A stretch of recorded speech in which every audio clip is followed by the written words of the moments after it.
ग्रामपंचायतमध्ये झेंडावंदन मोठ्या उत्साहात साजरा। सोमवार दिनांक 26 जानेवारी रोजी संपूर्ण भारतामध्ये गणराज्य दिन आपण सर्व देशवासीय साजरा करीत आहोत। दरवर्षीप्रमाणे यंदाही आपल्या पैलपाडा ग्रामपंचायतमध्ये पैलपाडा गावचे सरपंच सौ वर्षाताई गौड यांच्या हस्ते झेंडावंदन करण्यात आले। तसेच ग्रामपंचायत ग्रामसेवक अवधूत साहेब यांच्या हस्ते प्रतिमेचे पूजन करण्यात आले।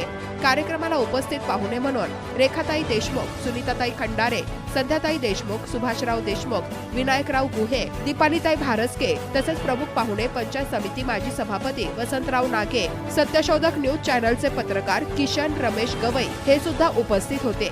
धन्यवाद करण्यासाठी गावातील नागरिक खूप मोठ्या संख्येने उपस्थित होते। झेंडा वंदनाचा कार्यक्रम मोठ्या उत्साहात साजरा करण्यात आला। या कार्यक्रमाचे सूत्रसंचालन ग्रामसेवक अवधूत साहेब यांनी केले, तर आभार प्रदर्शन सरपंच वर्षाताई यांनी मानले। सत्यशोधक न्यूज चॅनलसाठी Kishan Gavai, Pailpada. Subscribe now and press the bell icon. Never miss an update.